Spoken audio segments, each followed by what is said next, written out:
Hello and welcome. I'm Jennifer Roig-Francolí, creator of The Art of Freedom for Conscious Living and Masterful Artistry. This video is all about the mind and particularly mindset for creativity.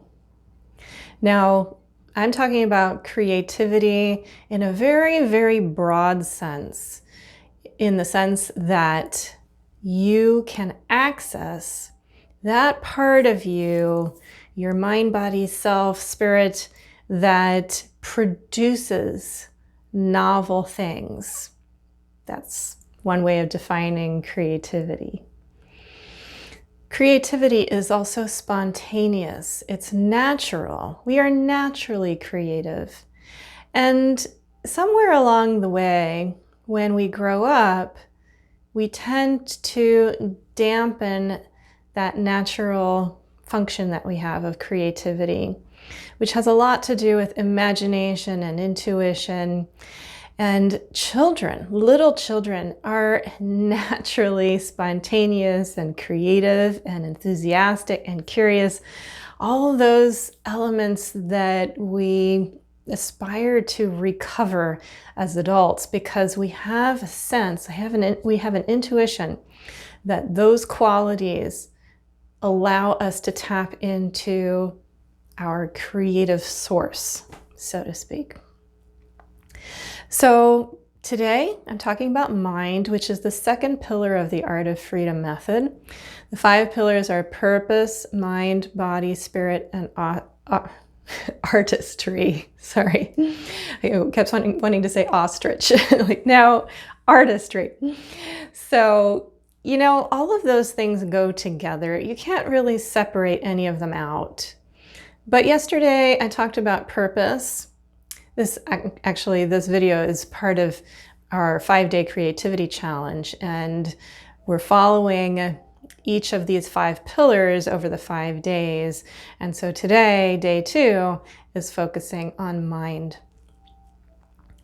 So we know what creativity is, or at least we have an intuition of what it is, what I was just describing.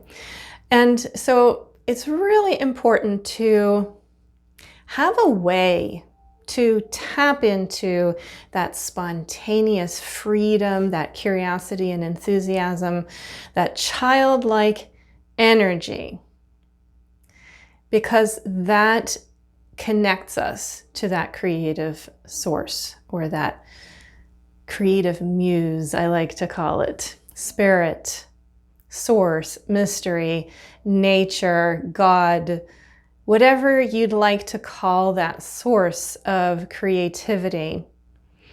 We all have an intuition of that.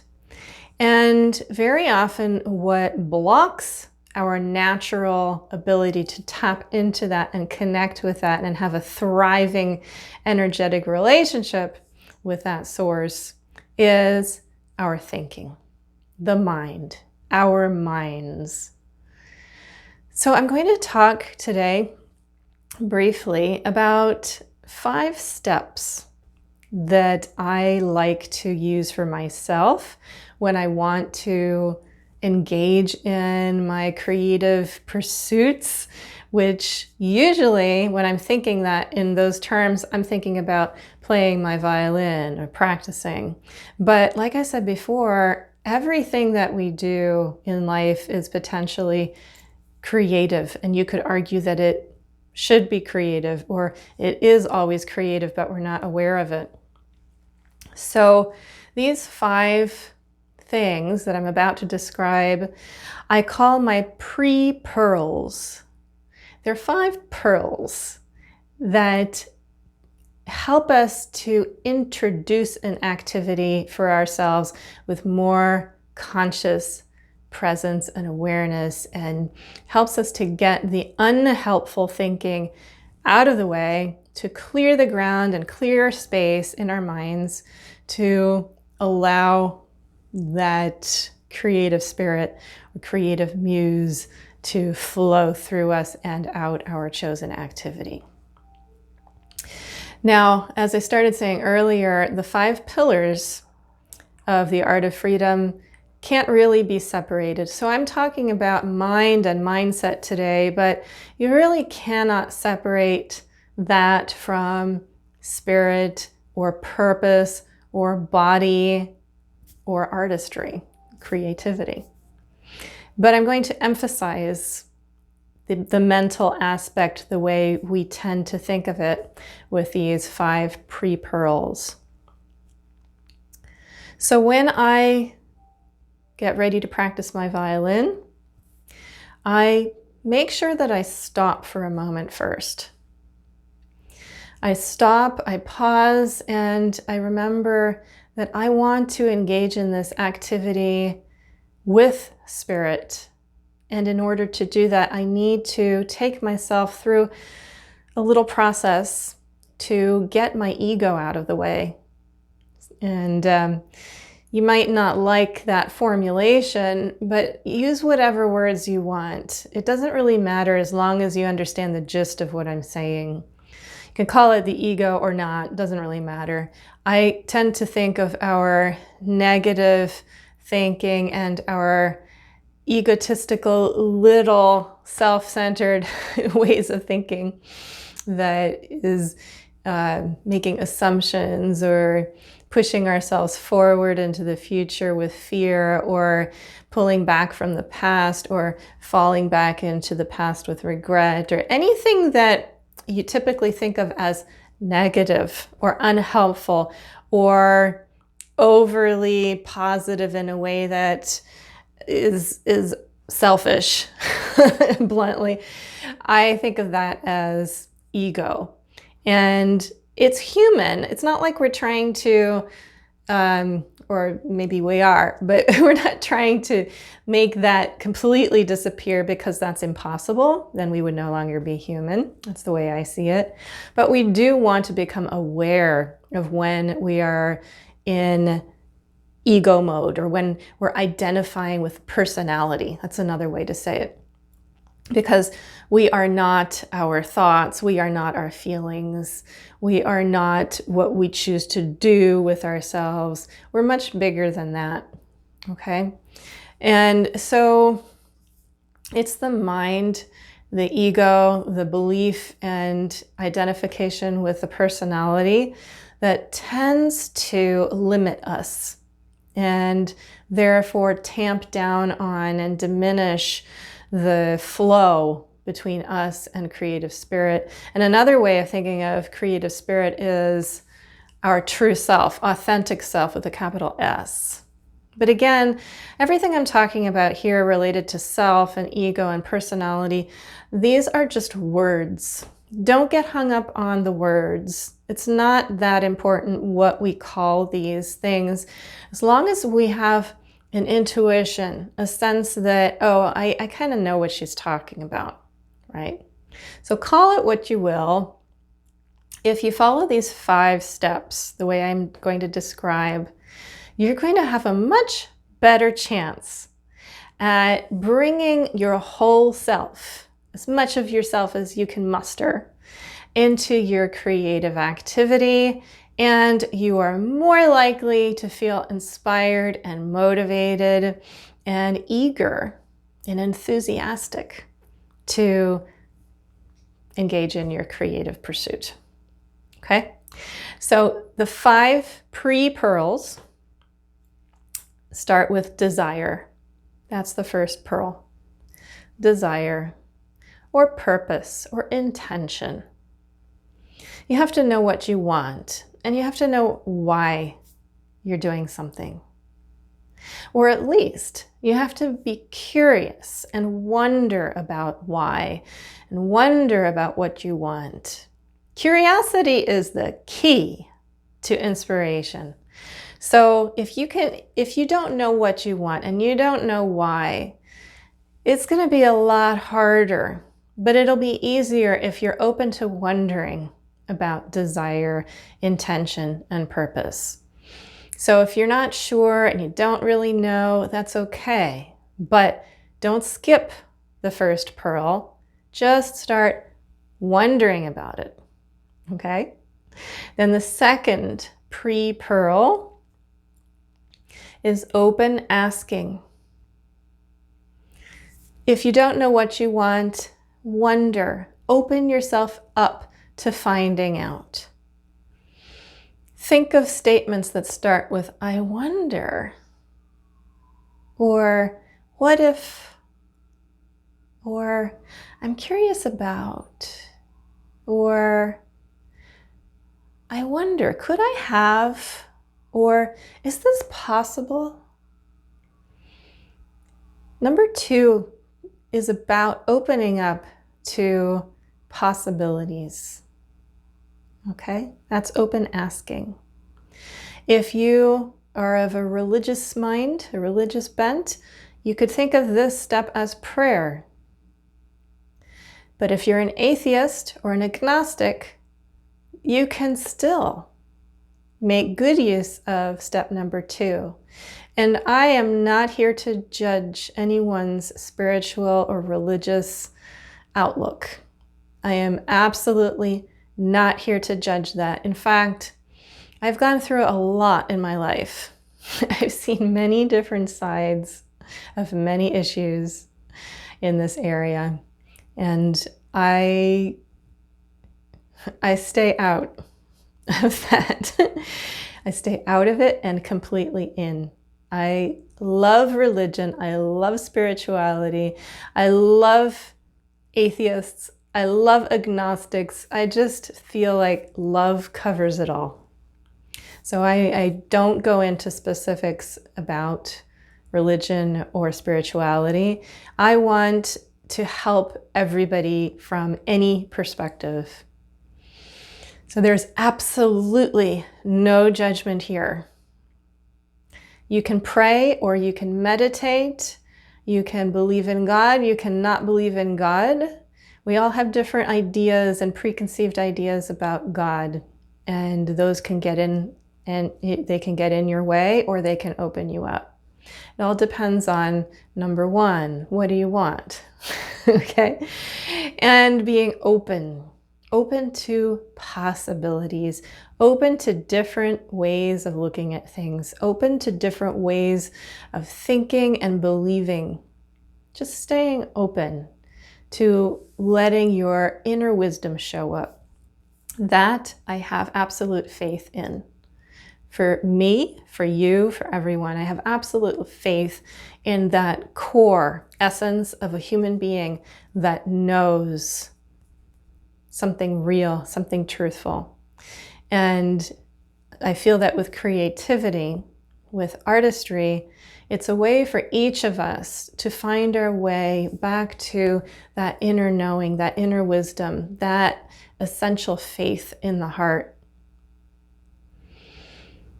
Okay, so first pre-pearl, desire, intention, purpose. Second pre-pearl, open asking, wondering. The third pre-pearl allows us to take a look at what might be getting in the way by asking ourselves, what am I afraid of? What is my doubt about this right now? So the third pearl is doubts and fears. You want to bring them up and expose them to the light of your awareness. Now, you don't have to spend a lot of time on this. This could just be a moment where you just ask yourself. And sometimes I ask myself, what am I afraid of? And in that moment, when I'm about to practice the violin, nothing comes up, so I move on. And I'm happy about that when that happens. Then there are other days I'm in a different mood, and I go into all kinds of self-doubt and fear. But it's not about dwelling on those. It's about bringing them up. And journaling is so helpful because you get to just write them down. You get them out of your system, out and onto paper. All right. So just touch on them. Be aware that they are present to your experience. And then step number 4, the fourth pearl, is easy affirmations. So if any fears or doubts did come up, see if there's a way that you can flip them, turn them into their opposites. Like, oh, I'm worried I'm never going to learn this Izaibalad well enough to be able to make a really good recording. That's one of the doubts that comes up for me with my creative process these days, my recording project. So if that thought comes up, a really, really easy way to deal with that is to stick the word maybe onto the front of a sentence and say, well, maybe I will be able to do X, Y, Z. Maybe it is possible. Maybe I'm not like that. Maybe I am like that. You see what I mean? You can turn many, many fears and doubts on their heads by adding a maybe in the front, and that is a way to open up, again, to new possibilities that are positive. So, and then if you have no fears or doubts in step number 3, then just come up with a really nice, easy affirmation for yourself. Something like, well, I'm really excited about practicing today, or I enjoy playing my violin. I enjoy writing. I love painting. I'm good at this. I can do this. You know, whatever comes to mind. You can get really fancy about affirmations if you like, but I'm all for simple, quick and simple and easy. So whatever comes to mind that's easy, that you can pretty much believe in, that's why maybe is really useful, then stick that into your 4th pearl. The 5th pre-pearl has to do with integrating your whole self in a practical way. The best way I know to do that is to practice my Primal Alexander Etudes or my Art of Freedom Etudes that have come out of learning Primal Alexander. So these are awareness etudes, and you probably already know the first one, which is called the cycle.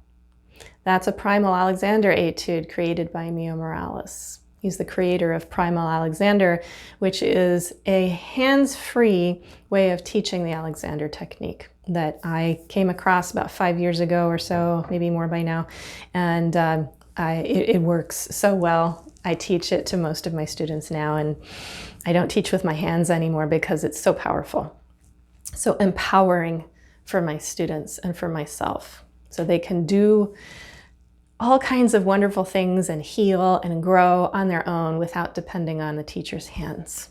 It's a wonderful, wonderful return to the origins of the Alexander technique. So the 5th pre-pearl is about practicing those very, very simple and quick awareness etudes that integrate my mind and my body along with my concept of soul and spirit. I bring all of that into the pre-pearl. So when I've done that, even if it's just for a moment, I am ready. I'm ready to take my whole self into my creative process. Now, obviously, there are many, many different ways to dive into a creative activity, and this is just one way. But I have been exploring creative things, activities, since I was very, very young. And I come from a very creative family, especially my mother is just uber creative. I can't even remember all of the things she does that are creative, and she does them all really, really well. Just amazing. I think I should have somebody interview my mother for the guest artist interviews. I don't think I could do it, but I would have somebody else do it. You should meet her. She's something else with her creativity. Really amazing stuff. Anyway, so the 5 pre-pearls are the best system that I've come across. And yes, I made it up.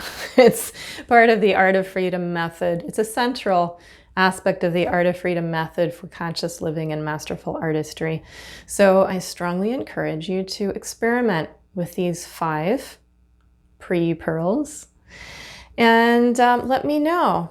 Let me know what happens. Sometimes I just get my violin and I dive in and I just play. But it's always more conscious and yeah, the quality somehow is very often better. But I really use the pre-pearls to consciously connect me to something really, really deep inside of me, which is like my real purpose for being and acting and creating on this planet. So it's a very, very fulfilling way to dive into playing my violin or whatever other creative activity I want to engage in. So there's nothing wrong with just diving in and doing whatever it is you do. Of course, I'm not saying that there's anything wrong with that. And sometimes we create the most amazing spontaneous things when we just dive in and we don't think about it. But these 5 pre-pearls are not just about thinking about it. It's about bringing yourself in alignment with yourself, with a capital S. And yeah, I'm not going to say any more about what it can do because I want you to find out for yourself. Try it for a week or so, or at least during the 5-day challenge, and find out what happens. And then let me know. I'm very curious to hear what happens if you decide to try out my 5 pre-pearls. All right? So enjoy. Lots of love. Bye-bye.